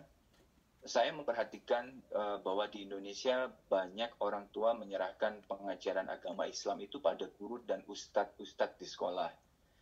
Sedangkan di rumah, orang tua paling hanya mengingatkan bab sholat dan puasa. Pertanyaannya adalah, apakah praktek ini sudah baik? Jika belum baik, maka bagaimana seharusnya praktek yang benar agar anak memiliki fondasi agama yang kuat, gitu, sehingga di kemudian hari tidak tersesat ataupun terpengaruhi kekuatan luar, ya, artinya warna-warninya dunia ini yang seperti Ustadz bilang, bukan hanya anak-anak, bahkan Ustadz ketika belajar di Amerika misalnya ya, belajar ke luar negeri jadi genit gitu ya, dalam arti terpukau dengan dunia yang ditawarkan oleh mereka, oleh orang-orang Muslim seperti itu. Silakan Imam Syamsi Ali. Baik, jadi dalam beberapa kesempatan sering saya sampaikan bahwa sekolah pertama dan terutama bagi anak-anak kita itu adalah rumah sendiri. Bahkan ketika anak kita kirim ke sekolah Islam sekalipun, bahkan ke madrasah, ke pesantren sekalipun, bahkan ke sekolah tahfiz Al-Quran sekalipun, ketika anak-anak kita kembali ke rumah dan tidak melihat nilai-nilai Islam itu, maka jangan-jangan dalam wawasan mereka, Islam itu hanya secari kertas untuk mendapatkan sertifikat. Maka the real madrasah yang sesungguhnya itu ada pada rumah kita. Sehingga pernah saya mengatakan misalnya bahwa rumah kita itu kita jadikan sebagai pusat 3M, 3 mim. Yang pertama adalah madrasah itu sendiri, ya, mim 1. Yang kedua adalah musalla atau masjid, mim kedua. Dan yang ketiga adalah musalla pakai sin. Kalau yang tadi pakai shad, musalla. Yang ketiga adalah musalla. Nah, apa maksudnya? Yang pertama madrasah, bahwa tempat di mana kita menempah, mendidik anak-anak kita, itu adalah rumah. Dan guru yang terpenting dan terutama adalah ibu bapaknya sendiri. Makanya kan guru itu salah satu fungsinya adalah pendidik, bukan sekedar pengajar. Beda antara mengajar dan mendidik. Kalau mengajar sekedar transfer keilmuan, transfer informasi. Tapi mendidik itu membentuk, itu membangun, menumbuhkan, menanam. Gitu. Makanya dari kata tarbiyah, dan tarbiyah itu rabayarbu, artinya menumbuhkan, nama yanmu. Ya, rabayarbu ribuatun wariba, ada kata riba kan, itu artinya berkembang. Maka pendidikan itu mengembangkan, dan itu terjadi di rumah kita, bukan di sekolah. Maka guru yang terutama dan yang terpenting untuk anak kita adalah orang tuanya. Bukan gurunya di sekolah. Guru di sekolah membantu kita. Nah, yang kedua adalah musalla atau masjid. Rumah harus menjadi tempat pengabdian. Makna daripada sholat, makna daripada sujud masjid, itu artinya taat kepada Allah. Maka jadikanlah rumah kita sebagai pusat ketaatan kepada Allah Subhanahu wa ta'ala. Rezeki yang kita makan halal, cara kita makan pun sesuai dengan sunnah Rasulullah, cara hidup kita sesuai dengan sunnah Rasulullah, itu kan ketaatan, itu di rumah terjadinya gitu. Maka saya istilahkan jadikan rumah kita sebagai masjid, pusat ketaatan kepada Allah. Tapi yang ketiga adalah jadikan rumah kita sebagai musalla, pakai sin. Artinya apa? Tasliyah. Apa itu tasliyah? Hiburan. Jadi jadikanlah anak-anak kita itu terhibur di rumah. Maksudnya terhibur apa? Bukan lagu dangdut maksud saya. Maksudnya adalah biarlah di rumah itu dirasakan sebagai tempat di mana anak kita merasakan enak gitu loh, nyaman gitu loh. Tapi kalau anak kita di rumah itu resah, ya, selalu ketakutan, selalu khawatir, ya sumpek rasanya gitu ya, dia pasti akan mencari ketenangan di mana gitu. Maka penting rumah kita ini menjadi pusat ketenangan bagi anak kita. Tapi kembali kepada pertanyaan tadi, guru membantu kita, tapi guru bukan pengajar pokok atau pendidik pokok bagi anak-anak kita. Ibu bapaklah sebagai pendidik utama bagi anak-anak kita. Wallahu a'lam bishawab. Masya Allah. Siap, itu pertanyaan pertama Imam Syamsi Ali. Mudah-mudahan bisa cukup jelas bagi yang bertanya. Kemudian saya akan naik ke atas, ada pertanyaan-pertanyaan di awal, rupanya cukup banyak. Ini dari Ibu Yuniarti di Bandung. Assalamualaikum warahmatullahi wabarakatuh, izin bertanya. Sebentar, ini. Ya, kurang lebih pertanyaannya seperti ini, Imam. Jadi, beliau melihat bahwa di luar Muslim, artinya orang yang belum beragama Islam, yang non-Muslim itu justru ada yang mempelajari Al-Quran, bisa menghafalkan Al-Quran, begitu ya, dan semangat belajarnya terhadap Al-Quran itu tinggi gitu. Sedangkan umat Islam sendiri itu tidak pernah serius mempelajari Al-Quran. Nah, sehingga akibatnya mungkin kita saksikan bersama, ada orang membuat Al-Quran dan hadis yang palsu misalnya ya, ataupun digunakan untuk hal-hal yang justru menjadikan menyesatkan gitulah. Tujuannya tidak baik begitu. Artinya bukan belajar untuk ilmunya, untuk menjadi muslimnya, tapi untuk menjatuhkan muslim. Nah, terhadap kondisi ini seperti apa ya Imam ya? Artinya bagaimana supaya umat Islam itu punya kemauan belajar agama seperti mereka gitu. Artinya semangatnya tinggi dalam mempelajari Al-Quran dan hadis seperti itu. Silakan Imam. Ya, jadi memang kita perlu selalu melakukan perombakan wawasan dalam beragama ya. Dan wawasan itu semuanya bermula dari Iqra. Dan Iqra itu adalah proses awal dari upaya untuk kita memahami agama kita dan beragama kita, cara beragama kita. Maka beragama itu bukan hanya pada konsep saja, tapi wawasan beragama itu sendiri termasuk bagaimana dalam kita berkarakter ya atas nama agama itu. Dan semua itu kembali sekali lagi kepada keilmuan. Makanya Islam itu menekankan ilmu pengetahuan. Ya, kalau kita melihat dalam ayat Al-Quran ya, kata-kata yang terbanyak disebut dalam Al-Quran itu adalah kata-kata yang berkaitan dengan akal pemikiran kita. Afala ta'qilun, afala ta'lamun, afala tatadabbarun, al-alimun, wa min ayatihi khalqus samawati wal ardi wa ikhtilafi alsinatikum, dan seterusnya. Itu semua tanda-tanda kebesaran Allah. Itu artinya apa? Pemikiran kita diketuk oleh Allah agar kita faham, agar kita berilmu. Maka orang Islam itu equivalence-nya, equalnya, samanya, itu artinya orang berilmu. Makanya orang Islam itu didorong menjadi manusia ulul albab. Inna fi khalqis samawati wal ardi wa ikhtilafil laili wan nahar la ayatin li ulil albab. Ya.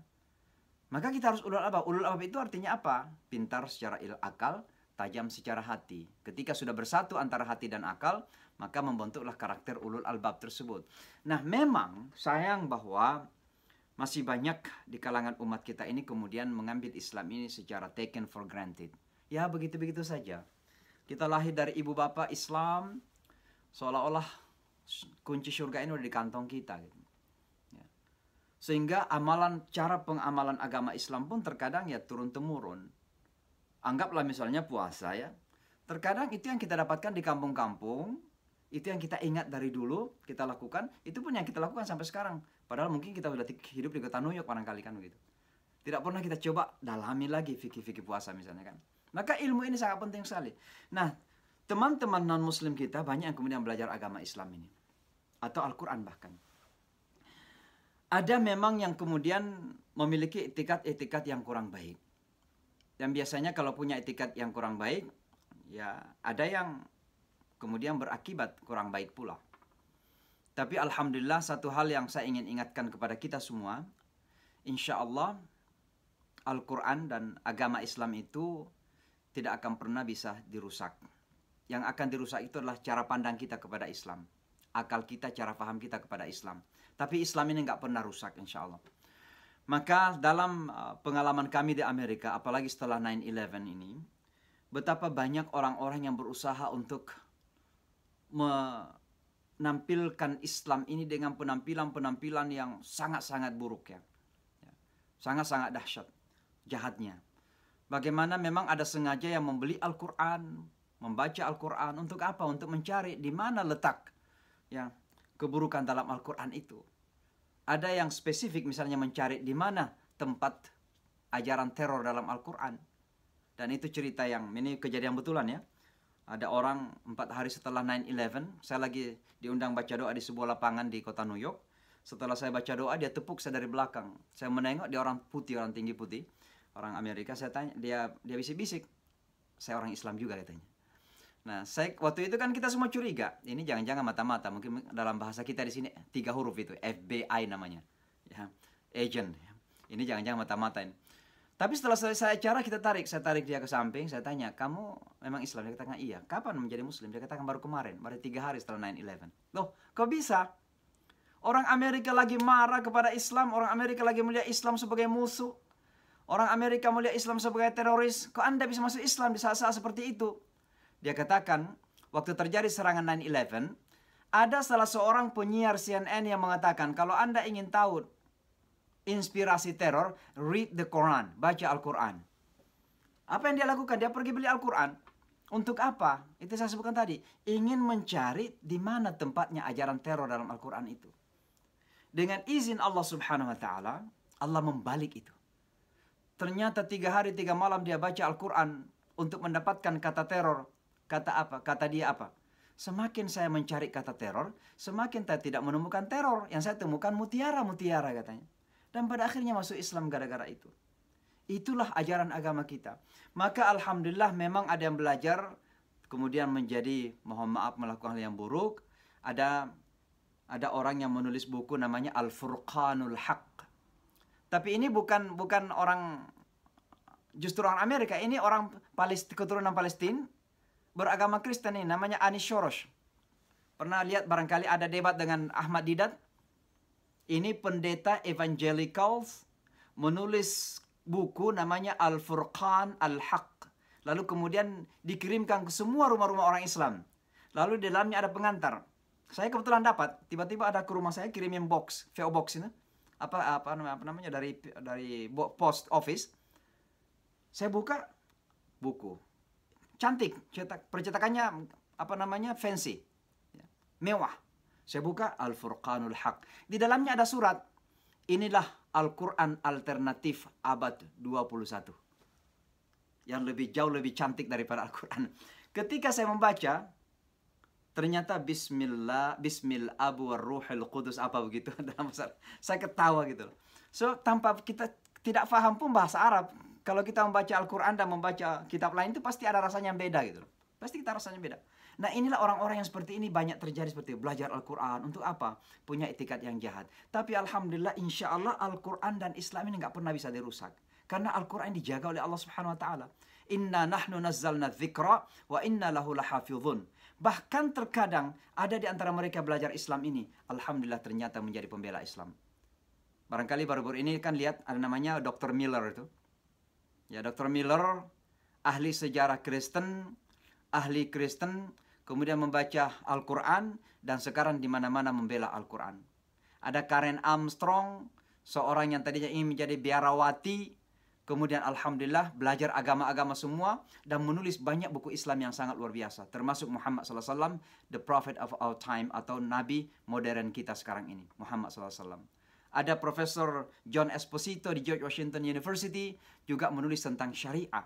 Yang kalau saya baca bukunya tentang syariah, jauh lebih dalam daripada banyak buku yang ditulis orang Islam sendiri. Tentang apa itu syariah. Maka Allah itu bekerja di balik layar. Yakinlah bahwa Allah itu bekerja di balik layar. Tantangannya adalah, apakah kita sadar bahwa kita ini punya kewajiban untuk tahu agama ini. Kita punya kewajiban untuk belajar tentang agama kita ini. Jangan sampai take it for granted. Seolah-olah kita sudah lahir dalam keluarga. Kita ini sudah berada dalam comfort zone. Zona nyaman. Azan kita dengar, orang pergi salat kita lihat. Sehingga merasa tidak tertantang gitu. Cobalah sekali-sekali ke kota New York. Baru akan merasakan itu. Oh iya ya. Ternyata kita harus belajar agama. Kalau tidak, hanyut kita. Terbawa kita. Maka mari kita belajar agama ini Bapak dan Ibu sekalian. Masya Allah. Siap, Imam. Alhamdulillah pertanyaannya tadi mudah-mudahan sudah terjawab. Kemudian berlanjut ke pertanyaan berikutnya. Ini ada dua pertanyaan yang mirip sebenarnya, Imam. Jadi izin saya gabung. Dari M. Nurwatani Janhari dan Rina Nursanti. Jadi beliau bertanya, bagaimana Islam menyeimbangkan antara akal dan iman? Kemudian juga bagaimana mengatur keseimbangan antara dunia dan akhirat, Imam? Jadi kami ulangi, Imam. Ya. Pertanyaannya adalah bagaimana Islam menyeimbangkan antara akal dan iman dan juga mengatur keseimbangan antara dunia dan akhirat. Silakan, Imam. Ya, jadi sebenarnya kita pun tidak memakai kata keseimbangan karena memang dua-duanya saling terikat dan terkait. Ya. Itulah yang saya istilahkan tadi bahwa Islam itu adalah satu kesatuan, konsep satu kesatuan, menyatu. Ya. Makanya kan konsep keislaman kita ini bermula dari tauhid. Ya, artinya the oneness, kesatuan, konsep kesatuan. The oneness of God, konsep kesatuan Allah bahwa hanya satu Tuhan. Kesatuan ajaran bahwa agama itu sebenarnya adalah satu kesatuan. Dari Adam sampai Muhammad SAW itu satu kesatuan. Yang berbeda pada praktik-praktik keagamaan. Ya. Tapi dari segi esensi keagamaan itu satu kesatuan. Dan ini diakui oleh Islam gitu. Ya, makanya tauhid itu bukan sekedar secara teologis saja, tapi juga ajarannya. Makanya kan ada ayat innad dina indallahil Islam. Sesungguhnya agama itu adalah Islam. Dalam artian memang dari Adam, Nuh, Ibrahim sampai kepada Muhammad itu satu Islam. Dalam artian apa? Esensinya begitu. Ya. Nah, demikian juga satu kesatuan dalam hal kemanusiaan kita. Manusia beda-beda. Ada hitam, ada putih, ada Afrika, ada Eropa, ada Asia. Tapi dalam kemanusiaannya, esensi kemanusiaan kita satu. Apa yang dirasakan, cara merasakan atau apa yang dirasakan oleh Eropa, itu sama dengan Afrika. Orang Eropa tidak mau dizalimi. Orang Afrika juga nggak mau dizalimin. Orang Eropa mau keadilan. Orang Afrika juga mau keadilan. Israel mau keadilan. Ya seharusnya mereka juga sadar dong bahwa Palestina pasti ingin juga keadilan. Itulah kemanusiaan. Kemanusiaan kita itu satu. Makanya orang yang melanggar kemanusiaannya itu menzalimi dirinya sendiri. Atau menyakiti orang lain, itu menyakiti dirinya sendiri. Makanya orang berdosa disebut zalamu anfusahum. Menzalimi dirinya sendiri.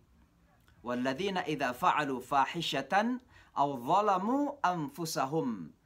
Dan ketika orang melakukan fahisyah, kekejian, atau melakukan dosa, mereka menzalimi dirinya. Kenapa? Karena kemanusiaan itu satu. Jadi kalau kita mencuri dari orang, itu ibaratnya kita sedang tercuri, hak kita dicuri itu. Kita merasakan pedihnya mencuri itu. Ya, karena namanya kemanusiaan itu satu gitu ya. Maka konsep tauhid itu termasuk kemanusiaan kita. Nah, tentu termasuk kehidupan tadi itu. Maka sebenarnya dalam hal kata keseimbangan itu tidak difahami dalam arti betul-betul kayak satu sama satu seimbang itu. Tapi sebenarnya saling terikat dan terkait di situ. Misalnya apa? Akal dan iman. Ayat Al-Quran misalnya mengatakan begini. Fa'lam annahu la ilaha illa huwa wastaghfir li dzambik. Dan ketahuilah sesungguhnya tiada Tuhan selain Dia. Allah memulai dengan fa'lam, ilm. Artinya apa? Keimanan kita kepada la ilaha illallah itu dimulai dari ilmu. Makanya kalau kita melihat siapa orang yang paling kuat imannya, salah satu di antaranya, di antara para nabi itu Ibrahim alaihissalam. Ya. Makanya Ibrahim itu betul-betul dalam Al-Quran diberikan pengakuan. Wafa Ibrahim telah memenuhi ajaran Allah. Wa idzi batala Ibrahim rabbuhu, ketika Ibrahim telah memenuhi seluruh ajaran Allah. Kenapa demikian? Karena imannya begitu dalam. Kenapa imannya begitu dalam? Karena lihat proses-proses yang dilalui sebelum mengambil kesimpulan. Dalam proses mengambil kesimpulan tentang Allah. Bagaimana melihat bintang, bagaimana melihat bulan, kemudian melihat matahari, sampai dia kepada kesimpulan. Ini kan proses akal ini. Ya. Dan ini sebuah penyampaian kepada kita bahwa betapa akal dan hati itu terikat, terkait. Gitu. Ya. Insya Allah orang Islam itu semakin tajam akalnya, semakin dalam imannya. Sebaliknya semakin kuat imannya, insya Allah juga akan semakin kuat dan tajam akalnya. Dan ini yang menjadikan banyak orang-orang Amerika, khususnya Hispanik Amerikan sekarang ini masuk Islam. Salah satu alasannya adalah agama Islamlah yang bisa menyatukan hati dan akal. Kira-kira konsep mana dalam ajaran agama kita ini yang tidak masuk akal? Walaupun akal terkadang tidak paham kan? Tapi ada nggak yang tidak masuk akal? Kebangkitan hari kiamat, hari akhirat nanti, dibangkitkan di kubur misalnya, itu nggak masuk akal nggak? Atau akal kita nggak paham? Akal kita yang tidak sampai ke sana. Makanya untuk paham tentang bagaimana dibangkitkan di kuburan nanti, ya jangan pergi laboratorium. Akal kita nggak sampai ke sana. Tapi apakah itu tidak masuk akal? Sangat masuk akal. Maksudnya apa? Loh, kita dulu dari mana? Dari tidak ada menjadi ada. Ini yang di kuburan itu sudah ada, kemudian diadakan kembali. Ya.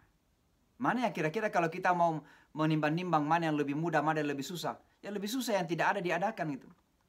Oleh Allah Subhanahu wa taala. Ini kan ma'kul gitu loh, masuk akal, logis, kira-kira demikian ya. Nah, dunia akhirat juga demikian. Ini bukan diseimbangkan bahwa kalau kita dapat dunia 50, dapat akhirat 50. Tidak demikian sebenarnya. Yang kita maksud itu adalah bahwa dunia kita dengan akhirat kita adalah proses yang menyatu. Maka tidak perlu dipilah-pilah. Apa yang kita lakukan di dunia ini 100%, mari kita bangun dunia 100%. Kalau perlu, kita orang yang menjadi paling kaya, orang yang paling kuat, orang yang paling terkenal, orang yang paling pintar, orang yang paling dihormati. Silahkan, gak apa-apa. Tapi mari kita jadikan semua ini untuk apa? Untuk menjadi yang the best juga di akhirat nanti. Kalau kita miliki dunia ini the best dan ternyata tidak punya makna untuk akhirat, berarti dunia ini gak punya hasanahnya tadi itu. Tapi kalau kita mampu rebut dunia ini secara maksimal 100%, lalu kemudian kita balik dunia ini menjadi berorientasi akhirat tadi itu, maka disitulah makna yang disebut dengan orientasi Islami. Untuk tujuan ukhrawi kita. Maka sekali lagi kata tawazun, kata balance tadi itu atau keseimbangan bukan berarti 50-50, 70-70, bukan begitu yang kita maksud. Tapi adalah sebuah konsep yang menyatu, yang tidak terpilah-pilah gitu. Wallahu a'lam bishawab. Masya Allah, sangat menarik jawabannya ya. Saya tadi tidak membayangkan seperti itu penjelasannya Imam. Terima kasih Imam, saya juga tercerahkan.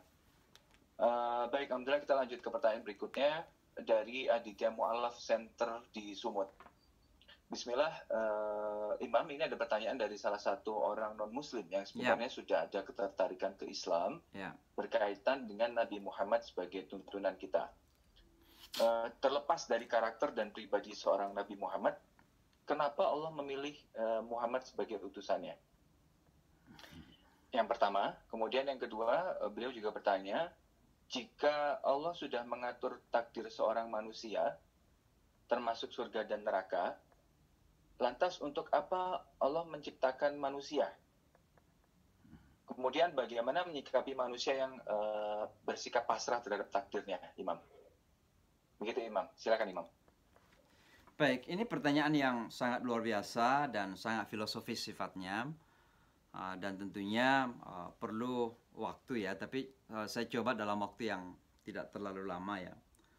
Yang pertama tentang kenapa Allah memilih Muhammad untuk menjadi nabi dan rasul yang terakhir ya. Tentu ini bisa kita respon dari ragam angle, dari ragam aspek ya. Tapi anggaplah dari aspek sejarah misalnya, maka kita kembali kepada Ibrahim alaihissalatu wassalam ya. Bahwa Ibrahim alaihissalatu wassalam yang dikenal sebagai Abul Anbiya, bapaknya banyak nabi itu ya. Dari Nabi Ibrahim lah kemudian berkembang para nabi, khususnya dari kalangan Bani Israel. Begitu banyak nabi-nabi.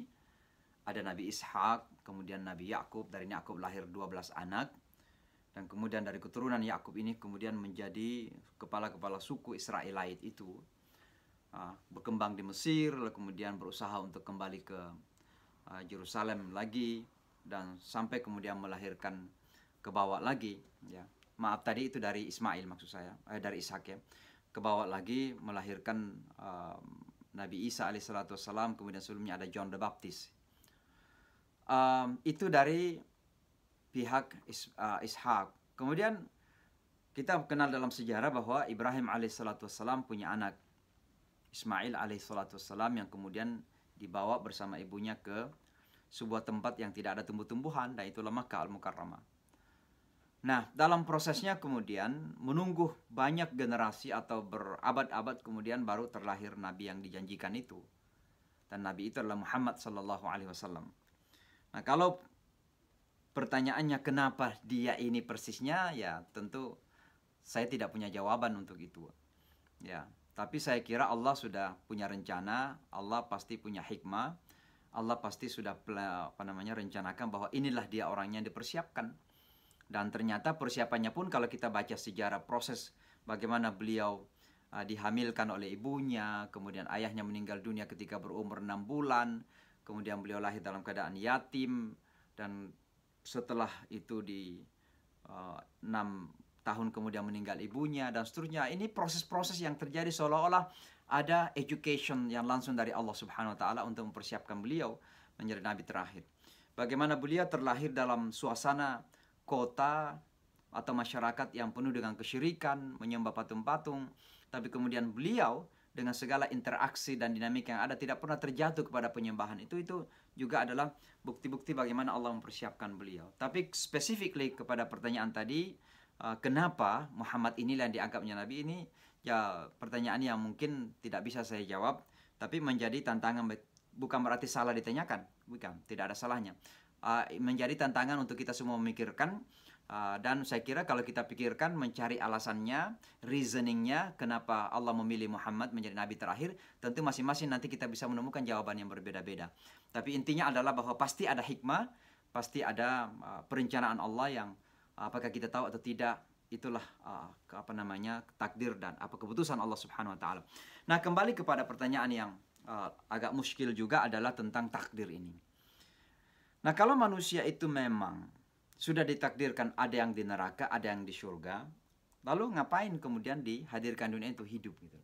Atau ngapain diciptakan? Langsung saja dilempar ke neraka atau ke surga yang sudah Allah tahu kan begitu. Nah ini saya kira kita harus pahami secara logika juga bahwa segala sesuatu dalam hidup ini kan melalui proses ya. Dan Allah yang maha kuasa tentu ya, mengajarkan kepada kita untuk melalui proses-proses yang terjadi ini. Allah maha tahu dari semua hambanya itu bahwa hambanya ini nanti akan menjadi hamba yang misalnya jahat atau buruk. Allah maha tahu karena ilmu Allah itu tidak terbatas. Jauh sebelum terjadi sudah tahu apa yang terjadi. Tapi Allah berikan kesempatan kepada hambanya ini untuk apa? Melalui proses-proses itu. Melalui proses-proses itu. Maka sekali lagi takdir itu sesungguhnya adalah keputusan berdasarkan keilmuan yang tidak terbatas.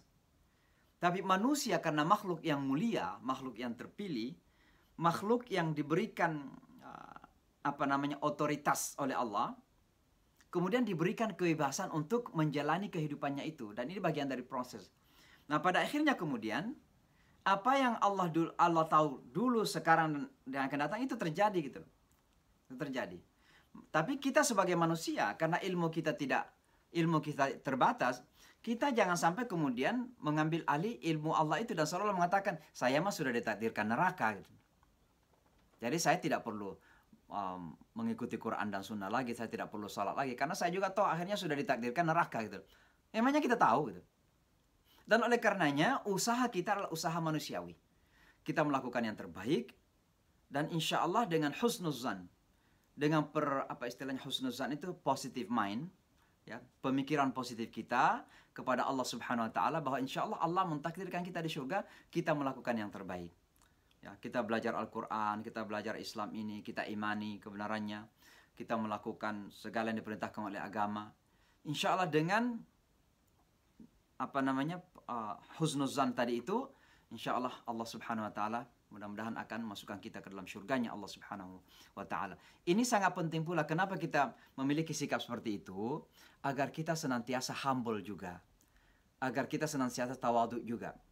So, terkadang kalau kita tidak percaya kepada kudrah Allah seperti ini, kemudian kita menjadi Superman.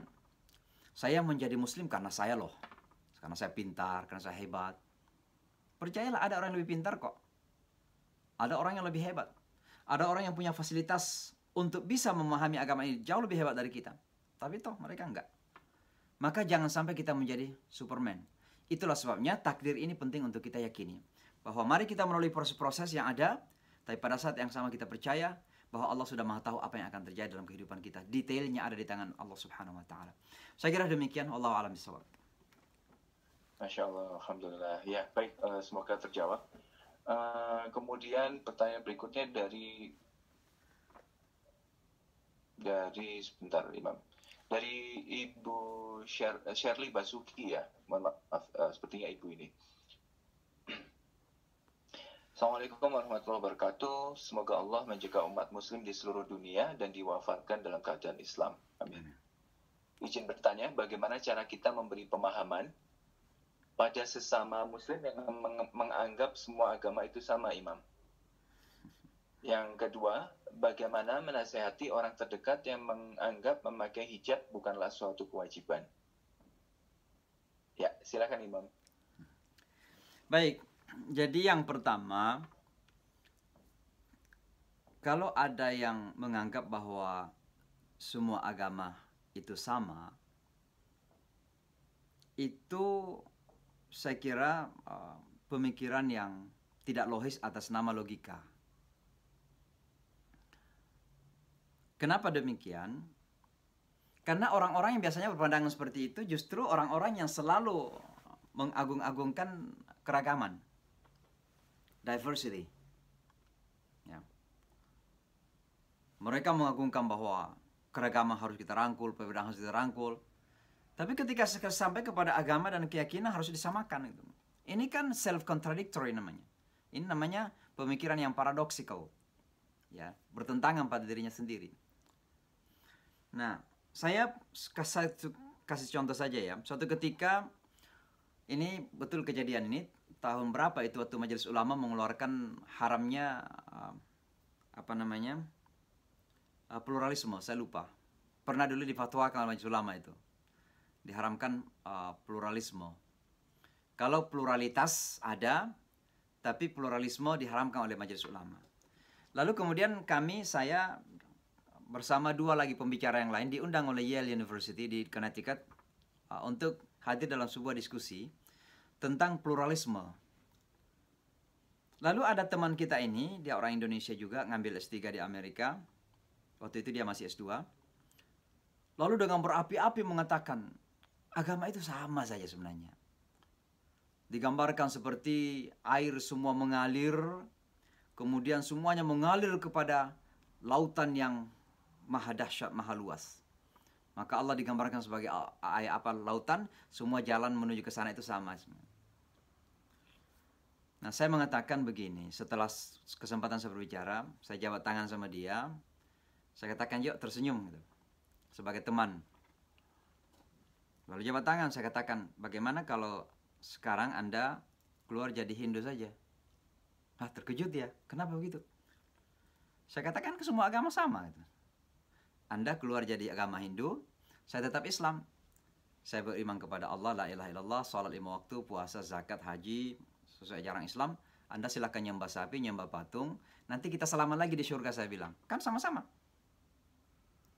Nah, ternyata terkadang teman-teman kita ketika menyampaikan konsep-konsep seperti ini, itu hanya emosi. Itu yang saya katakan tadi itu. Ada orang yang secara intelektual itu genit, gitu. Ya, genit secara intelektual. Karena merasa bahwa dengan itu dia merasa lebih intelektual, lebih hebat, akademis, gitu, pintar, gitu ya. Ini sangat berbahaya sebenarnya. Jadi sekali lagi, ya, agama ini harus kita fahami sebagai kebenaran. Kita memang menghormati adanya keyakinan orang lain, dan itu hak kita harus menghormati. Walaupun bahkan ada di antara teman kita yang jangan hormati, bagi saya tetap itu kok. Mereka memilih dan pasti sadar akan tanggung jawab itu. Bahwa ada orang lain yang merasa yakin dengan keyakinan mereka bahwa itu benar, silakan saja. Itulah yang disebut dengan toleransi dalam ajaran agama kita. Tapi toleransi bukan berarti meyakini keyakinan orang. Toleransi bukan mengamalkan ajarannya agama orang. Toleransi artinya menyadari adanya eksistensi keyakinan orang lain dan mereka anggap kebenaran. Mereka anggap kebenaran. Itu kita sadar itu. Itu toleransi. Dan kita tidak perlu mengganggu untuk itu. Dakwah pun sebenarnya ya bukan memaksa mereka untuk masuk agama ini, bukan. Kita hanya menyampaikan saja tentang agama Islam itu atau memperlihatkan tentang agama Islam. Selebihnya itu adalah hak mereka dan Allah Subhanahu wa taala. Kan begitu. Jadi sekali lagi teman-teman kita yang mengatakan seperti ini, saya kira perlu disadarkan untuk cobalah merenung kembali.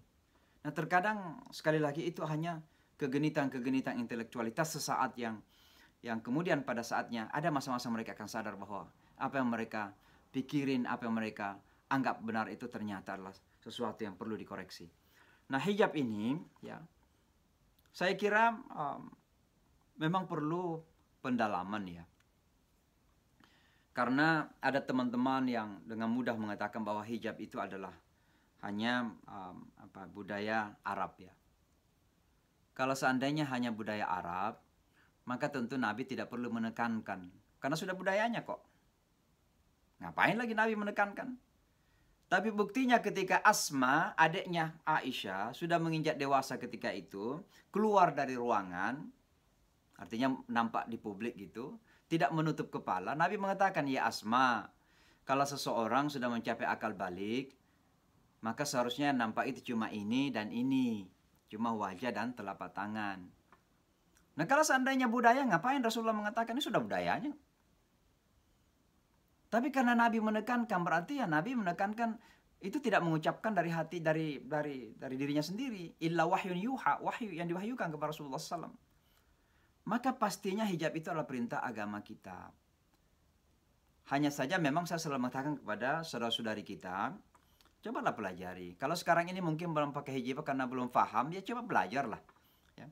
Tapi jangan sampai karena belum paham mengambil kesimpulan bahwa ini bukan ajaran agama, ini sekedar culture dan budaya. Hati-hati kita.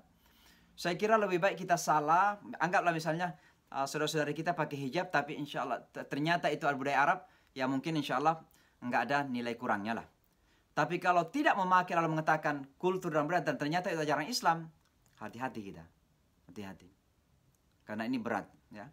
Dan oleh karenanya kalau saya ditanya bagaimana mengajarkan kepada saudara-saudari kita, ya, saya mengatakan, ayo kita belajar bersama-sama. Yakinilah bahwa ini adalah ajaran agama. Sebagaimana kita belajar sholat, sebagaimana kita belajar puasa, sebagaimana kita belajar haji, belajar mengamalkan ajaran agama lain. Demikian juga dalam hal menutup ini, hijab ini, itu adalah proses-proses yang harus kita pelajari. Tentu dengan menggarisbawahi lagi bahwa saudara-saudari kita memakai hijab bukan karena lakinya, bukan karena suami, bahkan bukan karena pemerintah sekalipun. Bukan karena pemerintah. Karena bagi saudara-saudari kita menutup kepala ini ibadah. Dan kalau itu dilakukan dengan niat ibadah, setiap langkah dapat pahala. Yang seharusnya kita laki-laki menjadi jealous gitu, menjadi iri hati gitu. Pakai songkok enggak kewajiban.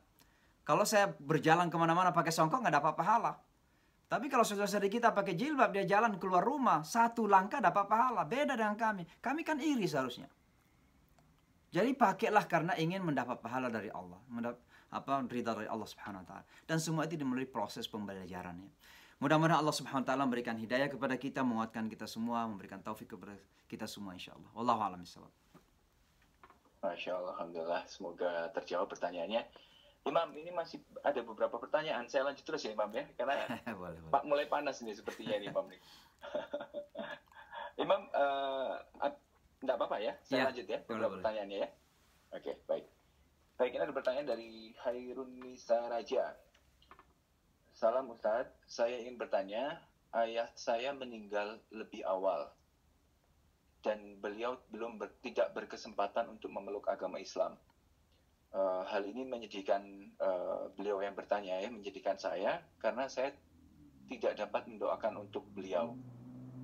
Apalagi apalagi yang bisa saya lakukan, Imam. Jadi karena saya tidak dapat mendoakan untuk beliau, apalagi beliau bertanya apa yang bisa saya lakukan gitu sebagai jalan keluarnya. Karena beliau sedih perihal itu dan beliau juga memberikan satu kalimat di akhir, Islam itu indah, dan beliau meyakini bahwa walaupun tidak satu agama tapi pengen tetap terhubung gitu loh Imam. Ya. Gimana Imam ya? Mungkin kurang lebih pertanyaan seperti itu Imam. Mungkin bisa dijawab Imam. Silakan. Ya, sangat betul sekali ya bahwa dengan memeluk agama Islam ini terhadap keluarga-keluarga kita yang belum Islam, justru seharusnya menjadikan kita lebih baik kepada mereka secara sosial. Kalau kemarin kita misalnya baik kepada ibu atau kepada saudara-saudara karena dorongan sosial, hari ini karena dorongan iman. Karena merupakan perintah agama. Maka itu lebih mendasar. Dan oleh karenanya, saudara-saudara kita yang Allah kemudian berikan hidayah, jangan sampai kemudian merasa bahwa dengan menjadi muslim, ada kendala hubungan secara muamalat, secara hubungan kepada sesama keluarga atau teman-teman yang lain.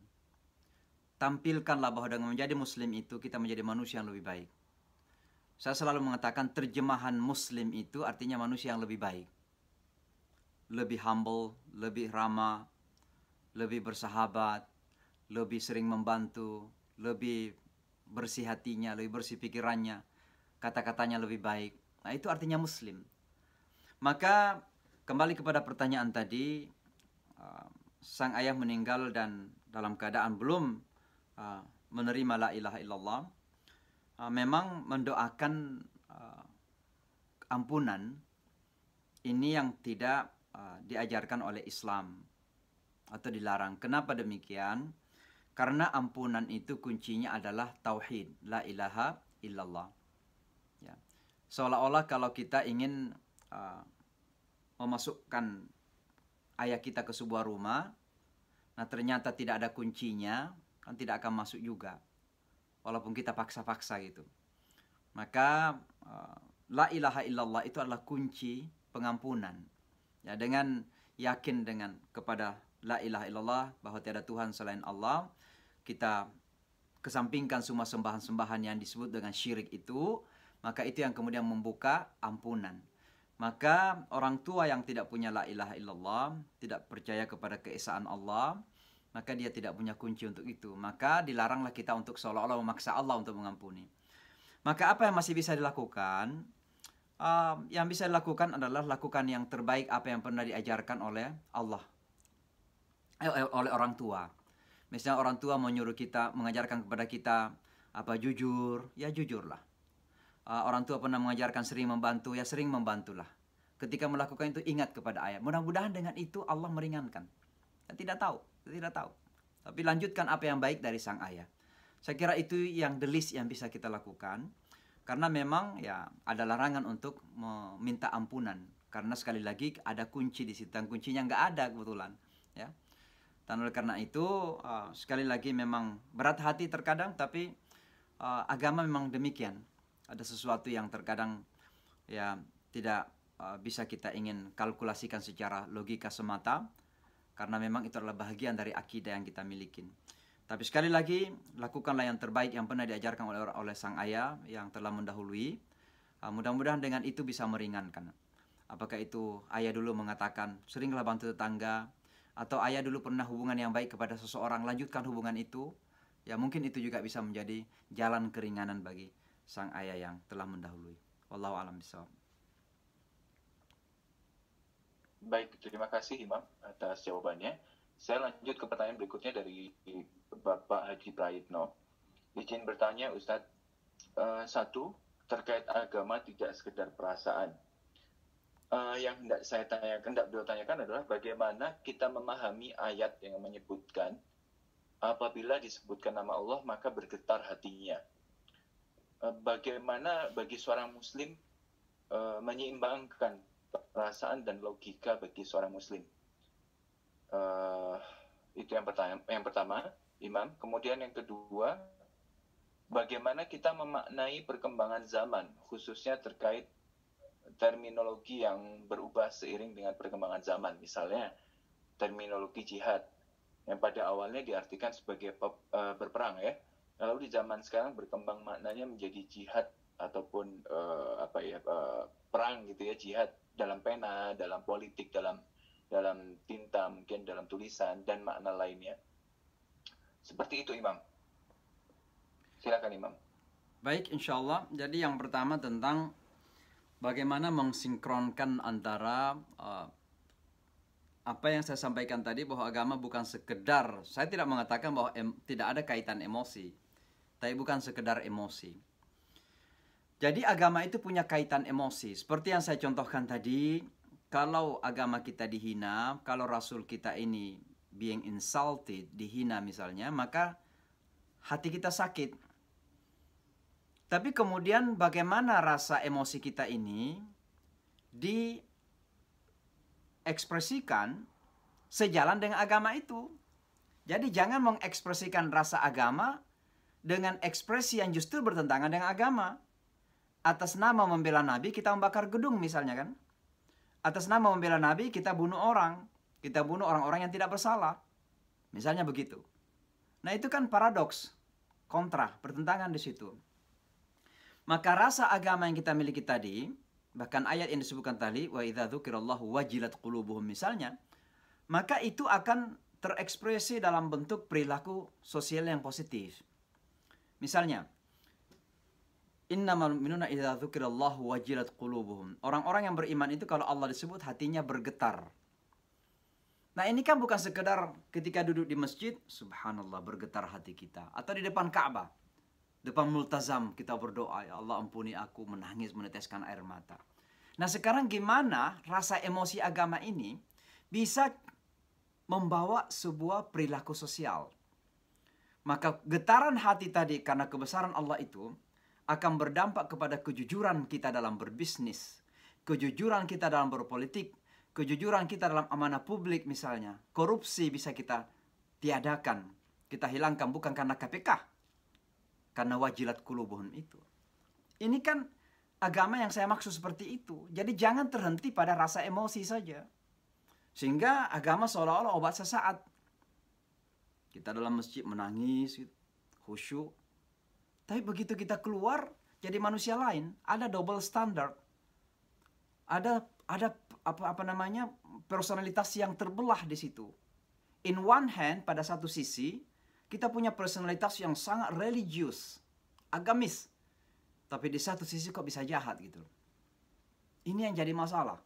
Maka sekali lagi jangan agama dihentikan pada tataran emosi semata. Itu yang saya maksud tadi. Nah, ukhuwah kita juga demikian. Ya. Ukhuwah kepada bangsa Palestina misalnya, kepada Uighur, kepada Rohingya dan sebagainya. Ya tentu innamal mu'minuna ikhwah, kemudian mathalul mu'minina fi tawaddihim wa tarahumihim kal jasadil wahid, bagaikan orang beriman itu satu tubuh gitu. Kalau bagian anggota tubuh sakit, maka yang lain semua juga akan merasakan sakit. Tapi rasa sakit kita ini gimana caranya agar dijadikan sebagai motivasi untuk kita bisa melakukan yang positif di dalam upaya untuk meringankan beban pada bagian anggota tubuh yang sedang sakit itu. Jangan ketika tangan kita sakit misalnya, mata kita kemudian kerjanya hanya mencari-cari kesalahan orang gitu. Nah begitu itu nggak menyelesaikan permasalahan. Maka saya kira apa yang kita rasakan, solidaritas kita kepada sesama yang sedang terzalimi di berbagai tempat ini, kita jadikan sebagai motivasi untuk membantu mereka secara positif. Dalam kapasitas kita masing-masing tentunya. Ada yang dalam kapasitas financial, ada dalam kapasitas nggak bisa apa-apa kecuali doa, ya udah lakukan doa. Itu yang bisa kita lakukan. Lalu wawasan ini dalam akhir-akhir ini saya sering mengulang-ulang tentang ini. Jadi salah satu hal yang mungkin harus menjadi jihad kita sekarang adalah melakukan pembaharuan terhadap wawasan beragama kita. Maksudnya apa? Jadi ada konsep-konsep keagamaan, saya katakan konsep ya, bukan agama. Konsep-konsep keagamaan yang perlu untuk terus-menerus kita rereading, kita baca kembali. Mungkin dalam bahasa lain kita perbaharui kembali. Satu di antaranya tadi disebutkan misalnya jihad. Yang seringkali dipahami secara sempit dalam arti berperang. Padahal perintah jihad itu sudah turun dalam Al-Quran jauh sebelum ada perang dalam sejarah Islam. Belum ada peperangan apapun terjadi, Nabi sudah disuruh berjihad. Berarti jihad itu bukan hanya perang. Perang sesungguhnya adalah bagian terkecil daripada jihad itu. Kalau saya berani mengatakan demikian. Kenapa terkecil? Karena itu diperlukan pada waktu tertentu, itu pun kalau terdesak. Dalam keadaan berperang pun, seandainya masih kita bisa selesaikan tanpa perang, kita umat Islam dituntut untuk menyelesaikan secara damai konflik-konflik yang ada itu. Itu ajaran agama kita. Nanti kalau sudah tidak ada jalan lain, baru kita harus angkat pedang untuk membela diri. Udzina lilladzina yuqataluna bi annahum zulimu. Diizinkan mereka yang terzalimi untuk berperang kembali kalau nggak ada jalan lain lagi. Bahkan Al-Quran mengatakan qatilul ladzina yuqatilunakum. Perangi siapa yang memerangi kamu. Yang memerangi kamu. Jangan perangi siapa yang tidak memerangi kamu. Wala ta'tadu, jangan lampaui batas. Maksudnya apa? Terkadang kita merasa diperangi secara ekonomi. Lalu kita bom gedungnya orang. Itu namanya melampaui batas. Terkadang kita merasa diperangi secara politik. Lalu kita kemudian membunuh orang. Itu melampaui batas. Terkadang kita merasa diperangi oleh Hollywood. Lalu kita pergi ke Los Angeles, kita bom rumah-rumah orang di sana. Itu melampaui batas. Jadi perangi sesuai dengan batas-batas. Aslinya apa? Kalau kita diperangi secara ekonomi, perkuat dan perekonomian kita bisa berperang secara ekonomi. Kalau kita diperangi secara politik, mari kita membangun basis politik yang kuat agar kita bisa berperang secara politik.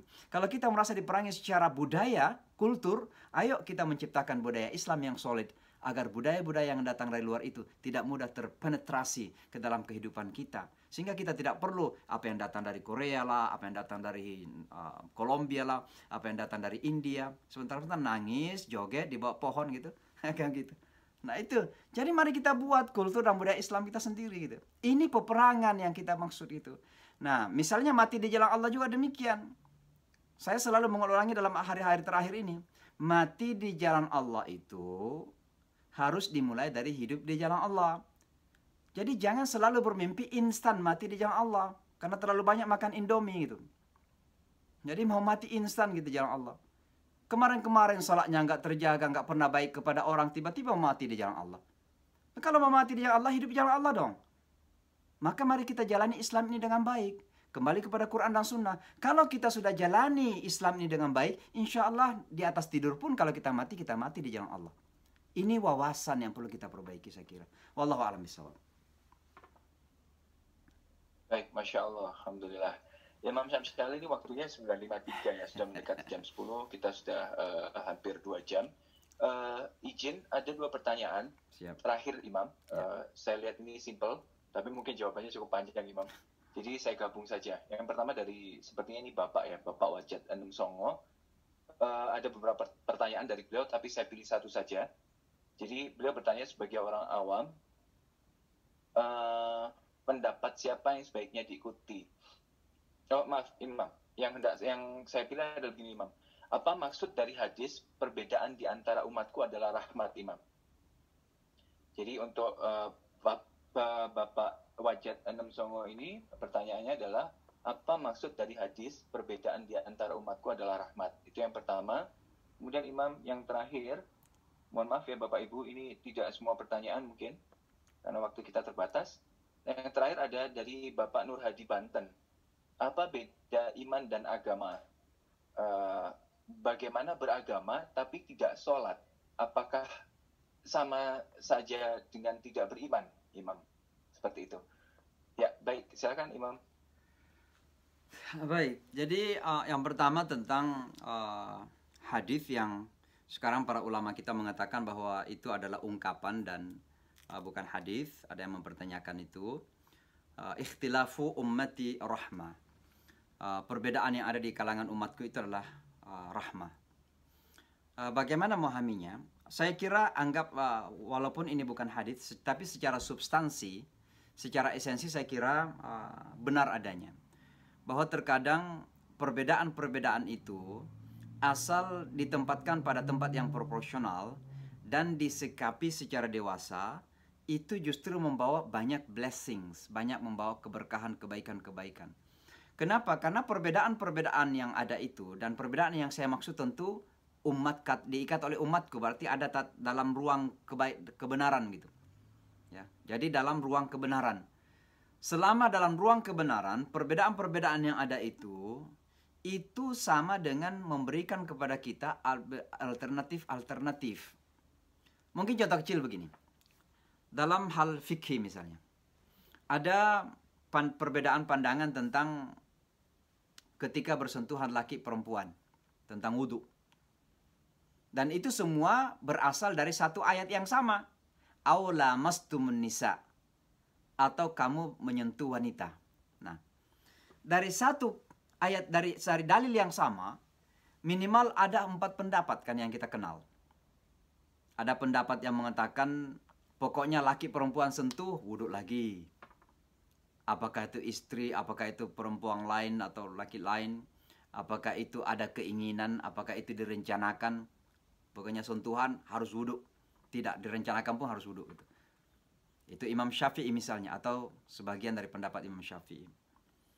Ada imam yang mengatakan, kalau disengaja, jadi keluar kamar mandi wudhu, kemudian di jalan sengaja nyentuh misalnya istrinya atau apa gitu, nyentuh tangannya karena sengaja gitu, kembali lagi wudhu. Jadi kalau nggak sengaja, dia cuma gerakan tangan tiba-tiba sentuhan, ya nggak apa-apa, nggak batalin. Itu ada pendapat ulama begitu. Ada yang mengatakan kalau dengan rasa gitu, artinya ada nafsu yang di situ terlibat gitu.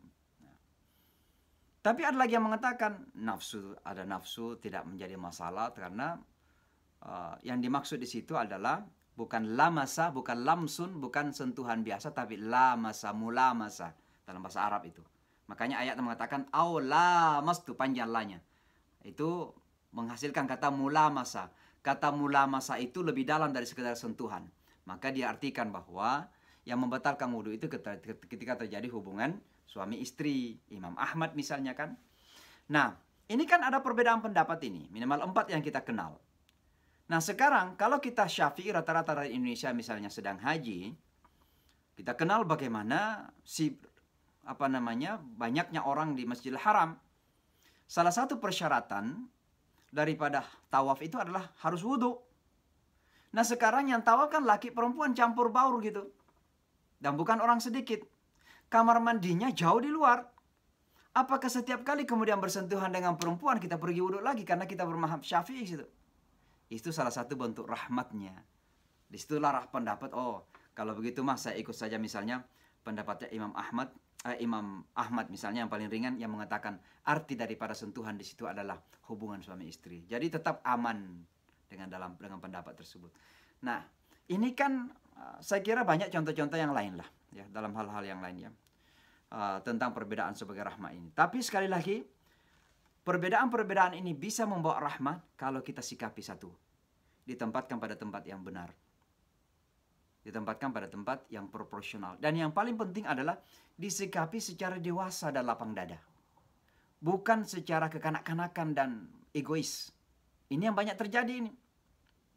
Dan kita bisa dewasa itu ketika kita semakin mengembangkan wawasan kita. Wawasan pengalaman, wawasan referensi, itu penting. Syukurlah di Indonesia ada ustadz-ustadz kita yang luar biasa wawasannya. Wawasan referensinya misalnya Ustadz Abdul Samad. Dia baca buku ini, buku itu, dia bisa sebutkan semua referensinya. Ada kedalaman wawasan bahasa misalnya Ustadz Adi Hidayat misalnya. Luar biasa kan? Ini ustadz-ustadz muda kita yang luar biasa ini. Allah berikan ustadz-ustadz yang luar biasa di Indonesia kita itu. Nah, maka ini diperlukan wawasan seperti ini agar membangun kedewasaan dalam berbeda pendapat. Kalau tidak, maka itulah yang terjadi.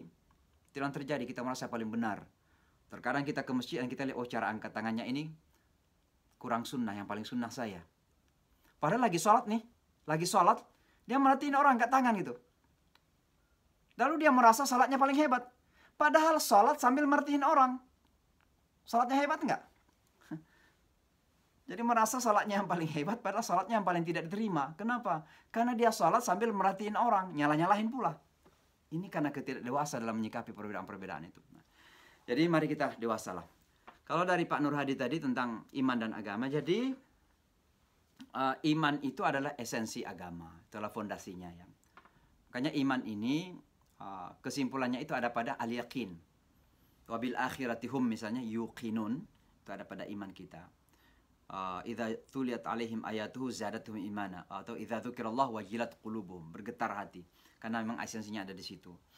Nah, karena iman itu pusatnya ada di hati, maka hati itu memang menjadi commanding officer atau komando dari segala kehidupan kita.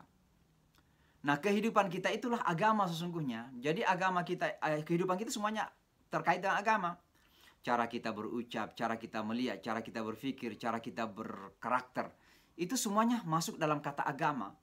Tapi semua itu bermuara dari iman tadi, itu sebagai esensinya, sebagai the essence. Bagaimana bahasa Indonesia? Esensi lah. Ya.